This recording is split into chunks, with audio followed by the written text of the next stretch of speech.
আমাদের বিশ্লেষণ বলে যে ছাত্র দল এখন পর্যন্ত ক্যাম্পাসে তাদের অবস্থান তৈরি করতে পারছে না। ক্যাম্পাসগুলোতে অবস্থান তৈরি করার জন্য একটা পথ খুঁজছে।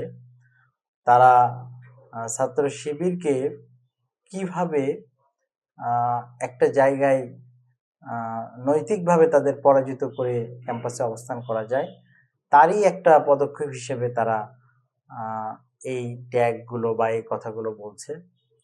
তো আমরা দেখতে চাই যে রাজনীতি এখন পর্যন্ত কিন্তু একটা ভালো পর্যায়ে আছে, কিন্তু এইটা যাতে সাধারণ শিক্ষার্থীরা যাতে এর মাধ্যমে ভিকটিম না হয়, সাধারণ শিক্ষার্থীদেরকে যাতে এর মাধ্যমে আবার আমরা একটা অশান্ত ক্যাম্পাস এটা যাতে না দেখি।